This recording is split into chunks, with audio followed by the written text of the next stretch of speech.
We can see Fry go down right away, obviously grabbing at his face in pain before ultimately being taken off the field. After taking a brutal fastball to the face, David Fry is finally out of the hospital. But life since that devastating injury hasn't been easy, and what he's enduring now reveals a far sadder reality than anyone expected. The terrifying moment that changed everything.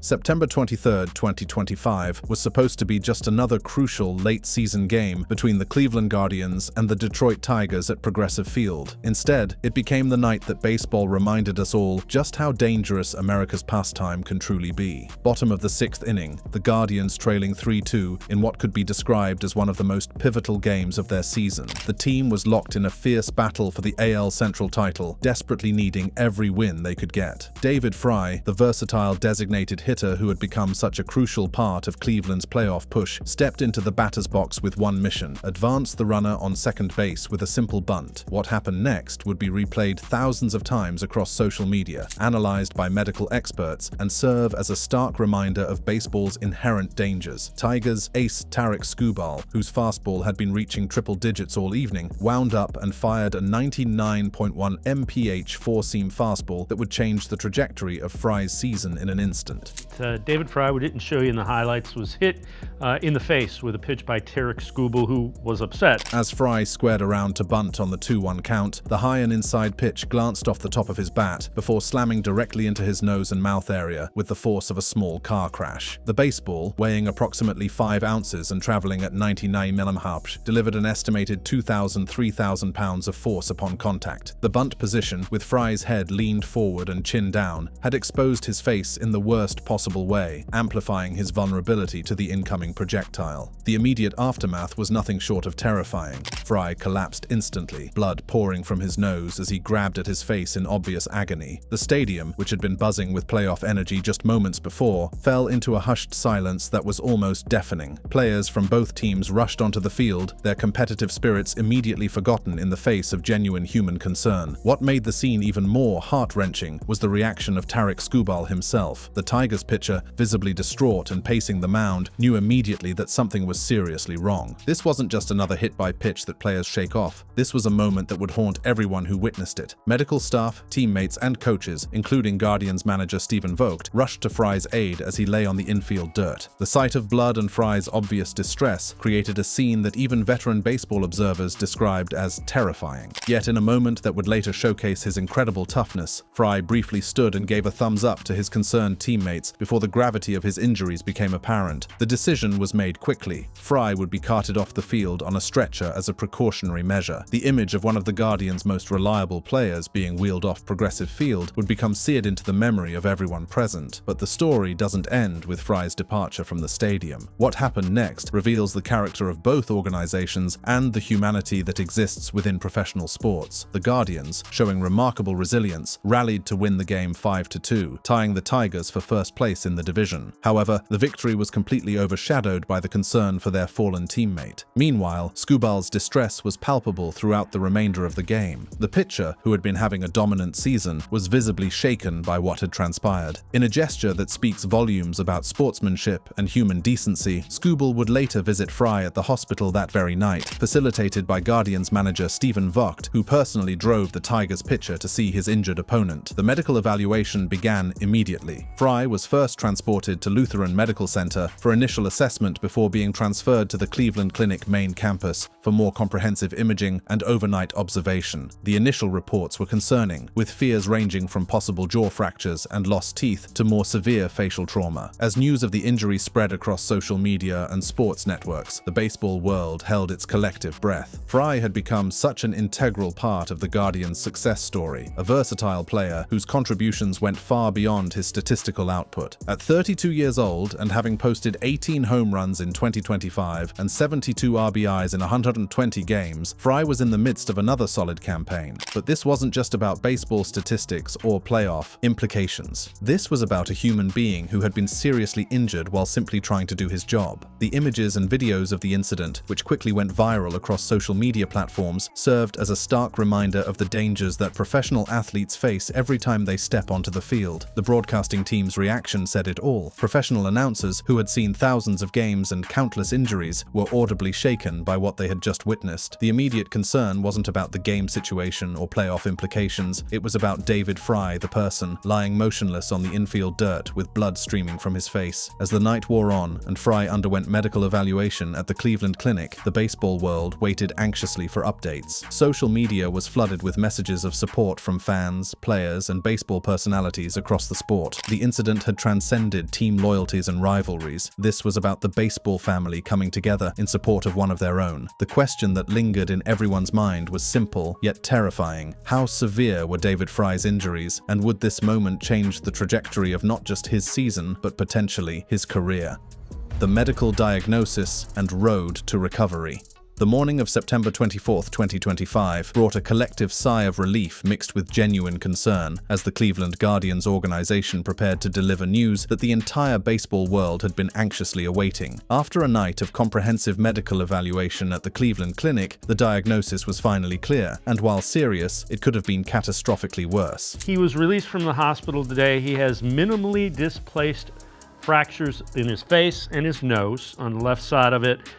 He will be out 6 to 8 weeks, but will not require surgery, so that's good news. The medical evaluation confirmed that Fry had sustained multiple minimally displaced left-sided facial and nasal fractures, including a broken nose. The term minimally displaced was crucial here. It meant that while the bones were indeed fractured, they hadn't shifted significantly out of position, which could have required immediate surgical intervention to realign them properly. To understand the full scope of what could have happened, we need to examine the medical analysis provided by Dr. Brian Sutterer, a sports medicine expert who broke down the injury in detail. I think the biggest thing, number one, is actually going to be possible trauma to the eye. We could see where the ball came in. It looks like it struck him somewhere right around this area.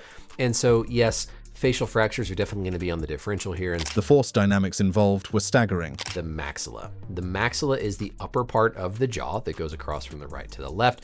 It's immobile, it's not moving, unlike the lower part of the jaw, which is called the mandible.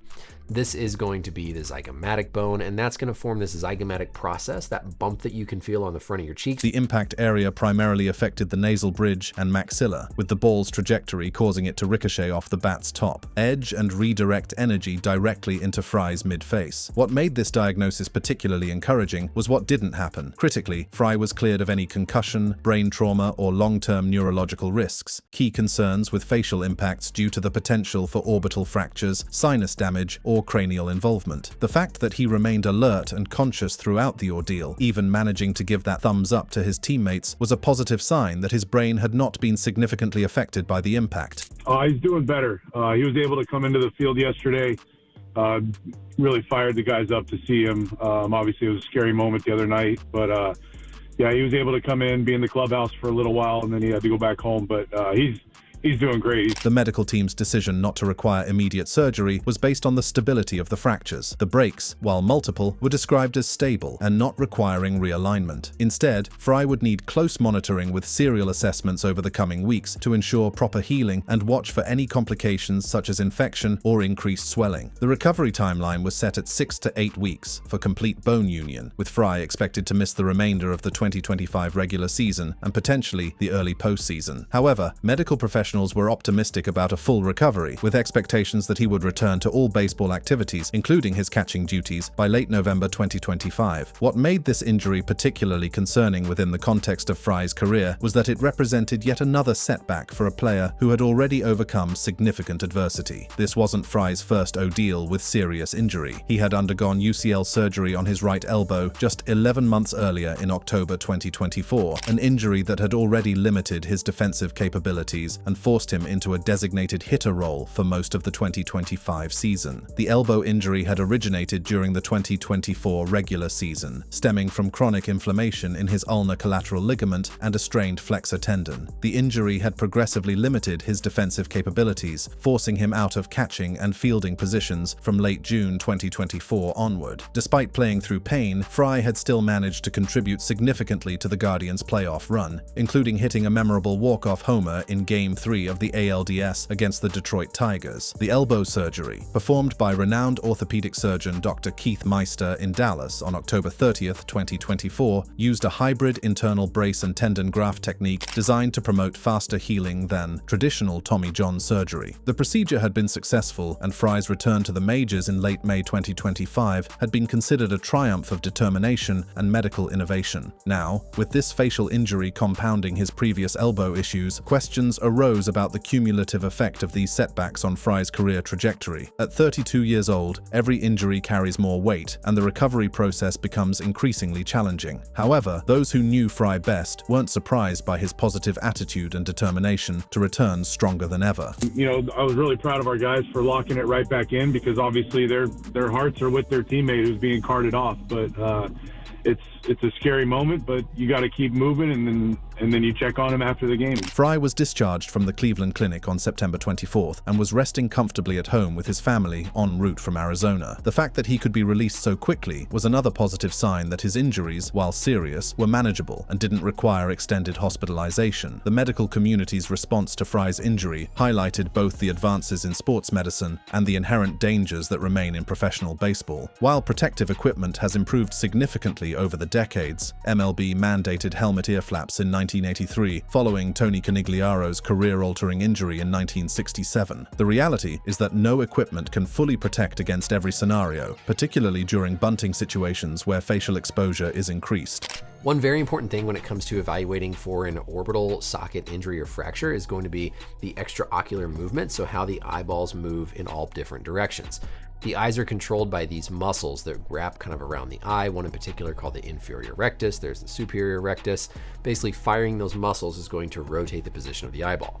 If you have an orbital socket fracture, one of the ways you can pick up severity of the fracture on exam is by having somebody look up, look down, look to the sides. The thoroughness of Fry's medical evaluation included comprehensive testing of his eye movement and visual acuity to ensure that no orbital damage had occurred. The absence of any vision problems or eye movement restrictions was crucial in determining that the fractures, while painful and requiring time to heal, would not have lasting effects on his ability to perform at the professional level. Perhaps most remarkably, the gesture of sportsmanship that emerged from this frightening incident became a story in itself. Not very well at all. I'd maybe introduced myself or had, informal chit chat maybe 2 or 3 times before that. But what a great person to want to go over there and see David right away. As Fry began his recovery process, the baseball world watched with anticipation and hope. His injury had served as a stark reminder of the dangers inherent in America's pastime, but also highlighted the resilience and character that define professional athletes at the highest level. The road ahead would be challenging, but if Fry's previous comeback from elbow surgery was any indication, his determination to return to the field would be unwavering. Baseball's brotherhood of broken faces. Baseball's most terrifying moments don't come from dramatic home runs or spectacular catches. They come from the sickening crack of a 90-plus mph fastball meeting human bone. David Fry's horrific injury on September 23, 2025, inducted him into one of sport's most exclusive and unwanted fraternities, players who have suffered devastating facial injuries from pitched baseballs. It's a brotherhood forged in pain, bound by courage, and defined by the remarkable human capacity to return to the very place where they nearly lost everything.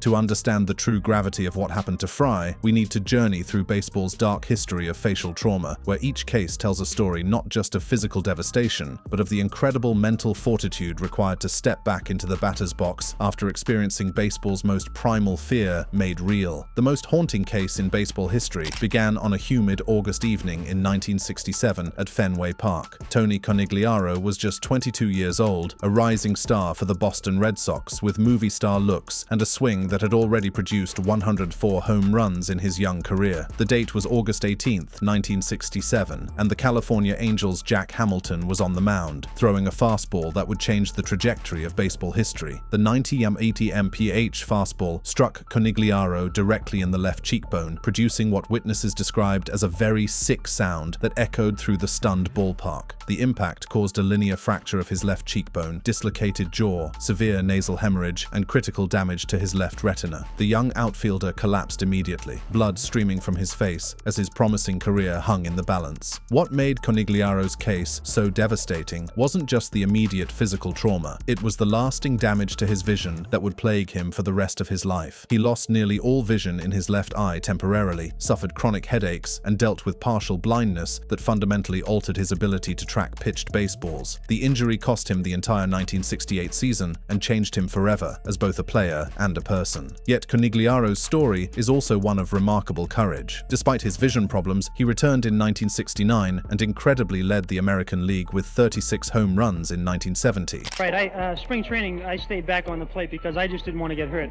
I didn't want to get hit, and this is the first spring that I've gone through that I haven't been hit with a baseball. I haven't even been close to being hit. However, the vision issues ultimately proved insurmountable. Conigliaro was forced to retire at just 30 years old, his prime stolen by that single moment of impact. His case became the catalyst for MLB's eventual mandate of protective helmet ear flaps, fundamentally changing player safety protocols. Tragically, Conigliaro died in 1990 at age 45 from heart and kidney failure, complications that medical experts linked partly to the long-term trauma from his beaning. 17 years later, baseball's nightmare repeated itself with chilling similarity. Dickie Thon was 26 years old and establishing himself as one of the National League's premier shortstops when disaster struck on April 8, 1984 at the Astrodome. The Houston Astros star was off to a blazing start with 11 home runs early in the season and looking like a potential MVP candidate. Mike Torres's 88 mph fastball struck Thon above the left eye, fracturing his orbital bone, causing severe swelling and damaging the optic nerve. The impact led to blurred vision and partial blindness that would define the rest of his career. Thon dropped to the dirt, conscious but dazed, as another promising career hung in the balance. The parallels to Conigliaro were eerie and heartbreaking. Thon underwent orbital surgery and missed the rest of 1984, returning in 1985 with the same vision deficits that had plagued his predecessor. Depth perception problems hampered his fielding, causing his error rate to spike dramatically, while his hitting suffered as he struggled to pick up pitched baseballs with the same clarity. The Astros traded him to the Padres in 1987, and he bounced around the league until 1993, never regaining his all-star form. At 37, reflecting on his career, Thon's words carried the weight of dreams deferred. That pitch changed everything. He finished his career with 71 home runs, a number that surely would have been much higher had that April evening in Houston never happened. Fast forward to September 11, 2014, and baseball's violence evolved with the times. Giancarlo Stanton, then 24, and in the midst of establishing himself as one of the game's premier power hitters, was facing Milwaukee Brewers pitcher Mike Fiers at Marlins Park. The 92 mph fastball that changed his life was thrown in an era where velocity had become king, where pitchers routinely touched triple digits and hitters had to react to projectiles moving faster than cars on a highway. The ball struck Stanton in the cheek and jaw area after glancing off his bat during a swing attempt, causing multiple fractures to his right, orbital, zygomatic, and maxillary bones, along with deep facial lacerations and significant dental damage. Blood poured from his mouth as he initially stayed down, then walked off the field before collapsing in the tunnel and being stretchered to the hospital. What made Stanton's case different from his predecessors was the advancement in medical technology and surgical techniques. Emergency surgery involved inserting 3 plates and screws to stabilize the fractured bones, with additional dental work to repair the damage to his teeth. The procedures that would have been crude and uncertain in Conigliaro's era were now precise and sophisticated. The result was remarkable. Stanton was sidelined for just 6 to 8 weeks and returned for the final series of the season on October 1st, hitting a home run in his first game back. Unlike his predecessors, he made a full recovery with no scarring or vision loss, going on to win the NL MVP award in 2017. His case became a testament to how far sports medicine had advanced, while still serving as a reminder of baseball's inherent dangers. Perhaps no modern case better illustrates the mental toughness required to overcome facial trauma than Kevin Pillar's 2021 injury. On May 17, 2021, at Citi Field, the 31-year-old outfielder took a 94 mph fastball from Atlanta Braves reliever Jacob Webb directly to the face. The ball shattered multiple nasal bones, causing massive swelling and bleeding as Pillar crumpled to the ground. Yeah, I mean, I think, I pride myself on, being available. So I think my immediate reaction was sadness that I don't know what the extent of what just happened was, and I know that I'm leaving a game, and I know we've already been shorthanded with injuries, and it was It was frustrating. What made Pillar's case unique was his perspective on both the physical and emotional challenges of recovery. Yeah, definitely lucky. I mean, looking back at the play, I feel like it just happened so quick. And I've had close calls. I've been hit in the helmet. I've been hit in the face before. Pillar underwent nasal surgery on May 20th and returned exactly 2 weeks later on May 31st as a pinch hitter, going 1 for 2 in his comeback. His quick return and full recovery marked another advancement in medical care, but more importantly, showcased the mental resilience required to step back into the batter's box after such trauma. I also remind myself I've had over 3,000 at-bats in my career. I've been hit twice in the face.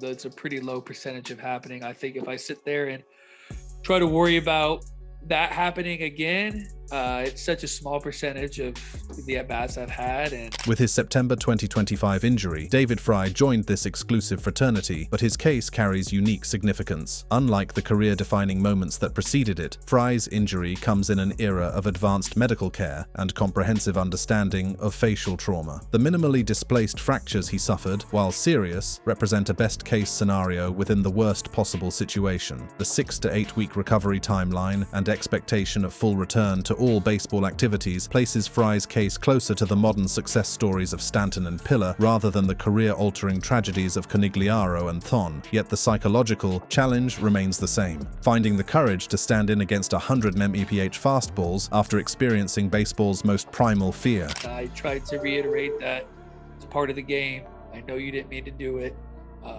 And I just told him to continue to be confident and believe in his stuff because his stuff is good. The evolution from Conigliaro's career-ending trauma to Fry's expected full recovery tells a story of medical advancement, but also of the unchanging human elements that define these experiences: courage, determination, and the remarkable ability to return to the very place where they nearly lost everything. Each member of this fraternity carries not just the physical scars of their experience, but the mental strength that comes from confronting baseball's ultimate fear and refusing to let it define their careers. In David Fry's case, his journey back to the batter's box will be watched by a baseball world that understands both the medical realities of his injury and the psychological mountain he'll need to climb. He joins a brotherhood that no player wants to join, but one that has consistently demonstrated that the human spirit can overcome even baseball's most terrifying moments. Liked this video? Click on the card showing on your screen for more.